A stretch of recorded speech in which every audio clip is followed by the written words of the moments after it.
Hey guys, what's up? Okay, so I'm kind of giggling at myself because, okay, this morning I saw a different bird that I haven't seen around here and I got really excited and I kind of geeked out about it and I'm like, oh my God, okay, I want to take videos of it and I do the best that I can, but it was a little too, the shadows from where the sun was coming in, I wasn't getting the colors and stuff as best that I wanted to, so I go through all the motions of moving things around and get my camera set up and okay, I'm gonna show everybody this bird. This bird has not come back since I've done any of this. I set up this camera, started talking and trying to do a video a minute ago when it was actually 10 minutes long. I don't think one bird flew in the entire time that I was talking. So I'm cracking up. He's got failure is happening right now.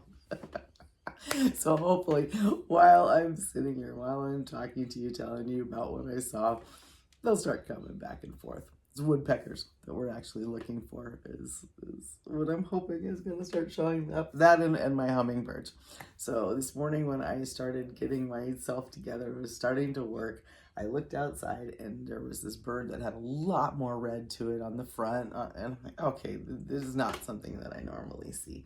And it is in this tree back here that's closer to these are choya, that's jumping choya.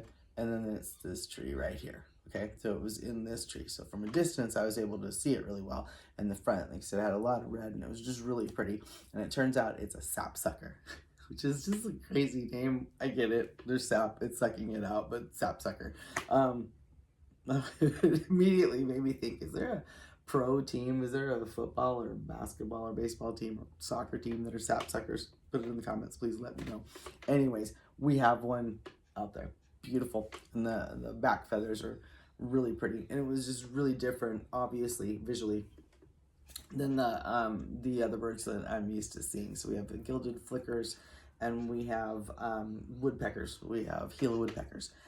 So I was just trying to see the difference, see if I could tell the difference. So started trying to video, and then I thought, well, okay, I need to make a little more content for a YouTube channel. Let's make a video, but I put it where the camera, where everybody can watch, and maybe you guys can see behind me the birds flying in and out. Like I said, the last video, I just tried to make talking for 10 minutes. I don't think one bird flew in and out. So we're trying again. So watching for hummingbirds because I'm having trouble getting, there's this one that's really kind of big. I'm trying to see if I can get, identification on it. And then, like I said, a bird that I saw earlier. Now, I will post it in the shorts to get to see it. It's just not going to be as clear as I had hoped for. I'm hoping with the sun shining better, I'm going to be able to catch it on camera. So not just this way. As soon as I get off camera with you guys, I'll be spinning it around and go back to work. I've got an event. The DNA, Desert Nature Alliance, has an event. Next week, we'll be down with the younger kids down towards Tucson, so I'll be working on some of the information for that. It's a lot of fun. So if you are new to the channel, if somehow you managed to, so the algorithm, landed you with me, hey, how are you doing? My name is Stacy. I am in Arizona, out by the Superstition Mountains. If you're not familiar at all, Phoenix would be more of in the center of Arizona, and I am more on the east side, out towards the mountains. So where I am at, there is just a crazy, vibrant, wonderful ecosystem. And when we moved out here, I realized, okay, this is wonderful. Definitely have to showcase. So the past few years, been just working on the nonprofit, the Desert Nature Alliance, or the DNA, and trying to show you guys as many of the wild animals and different species that come through. If you have not, I would go back to our channel. One of the playlists that I have has over 500 videos, and it's all animals. It's all the animals that you're going to see out here, and just some amazing footage, and it's all of ours. Definitely go back, find that playlist. If you're new, hit that like and subscribe, because it really does help the algorithm, and they've done something and changed it. So we are seeing some new friends to the channel. Absolutely love it. Just looked up, I saw one of the hummingbirds coming by. Okay, I definitely can see one of the woodpeckers. Okay, there's two. There's woodpecker on the feeder. There's one on the tree back there. So might be able to zoom or not, or maybe you can just see it better than I can from here because I'm looking at the camera. So I'm just trying to watch for the different birds. Maybe some of it is weather related. We are still quote unquote warmer than different parts of the country. We do get the migratory birds that come through. I also have a couple videos that we did a few months back, just talking about birds, getting you used to the conversation of birds, where you don't have to be the expert on any of it to be interested or think some of these birds that are coming through are really kind of cool, or to think that a hawk or a hummingbird or the compare and contrast of them are really cool. Do a lot of compare and contrast when we go to the events that we go to. That's what we get invited for, is to when large schools or colleges are having STEM education or STEAM education, or the one that we're getting ready to do, they're calling it STREAM education because they're adding the R, so it's science, technology, reading, engineering, art, and math. So I'm just putting together what our display in our exhibit is going to be about for this time. So I figured, like I said, while I'm working, while I'm hanging out, get this camera ready for you guys so you can see just how beautiful it is out here, the sky. That is a cholla that's back there. Like I said, so that is a cholla if you've never seen one before. Those are the awful spikies. I keep one nub of one in a box that I bring around, and I call it my box of bad, so I can show people where you can actually hold it without hurting yourself.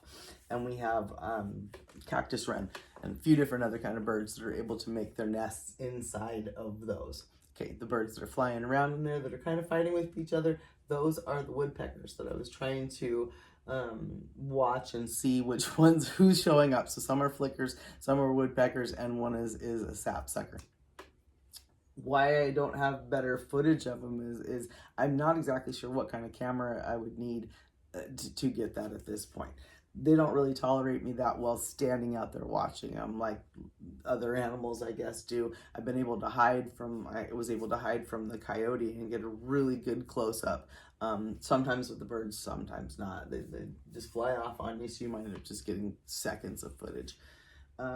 It's not as easy as it might seem. So for those of you that question any of us that work with the wild animal life or wildlife, our cameras work sometimes not. The animals aren't always cooperative, especially when these aren't my animals, these are just wild animals, so I'm dependent on them showing up. I'm dependent on the sunshine, the weather, their behaviors, all that kind of stuff. And then my timing of seeing them, catching it on camera, all of it. So no, it's not as easy at all, but labor of love, absolutely. Now, I do articulation. For those of you, again, that are new to the channel, please go back and see where some of the things that we work on. I create skeletons out of the wildlife that I find, and then turn them into displays that we could take to the different schools or events, and so people can really get hands-on, close up to the animals, and develop either an interest or love or want or desire for more of that education.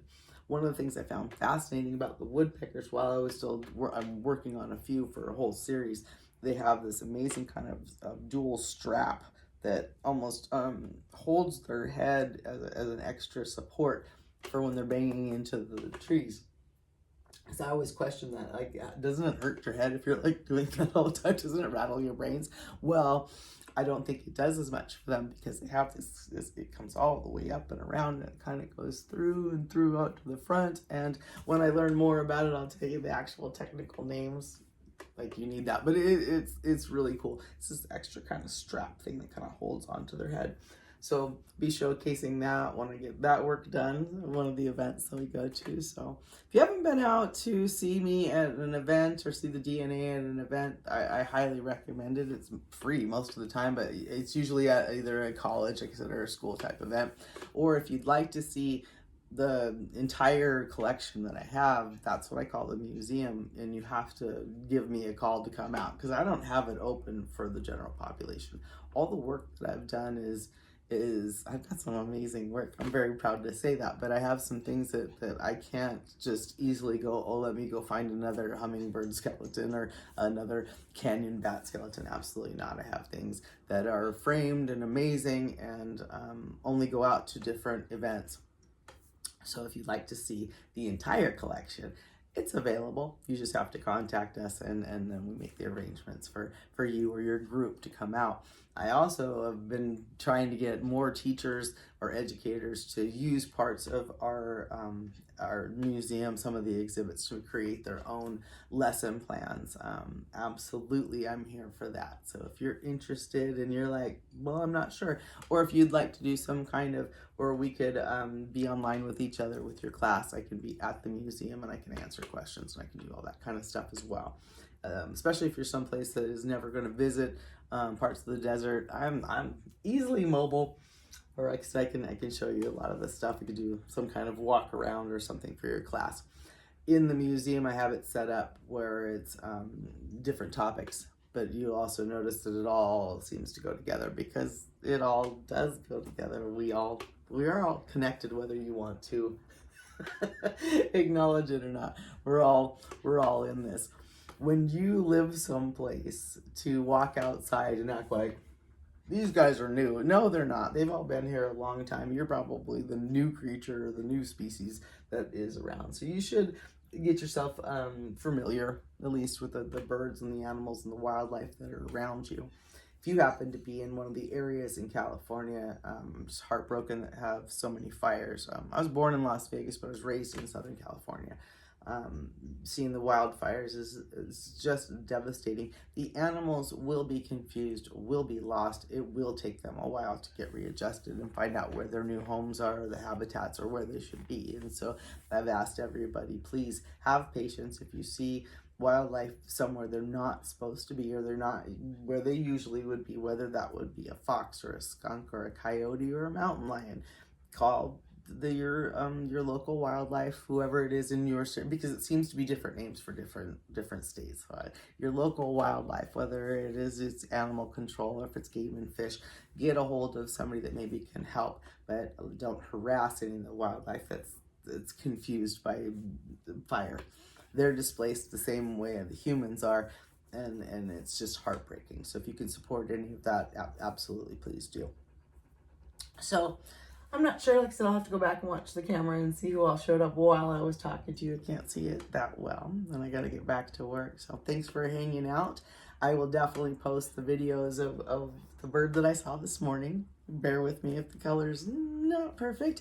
And yeah, let's come up with some other ways of sharing and exploring our worlds and educating. It looks like we're all going to need some different methods of doing that. So talk to you soon. Much love from Arizona, and see you later.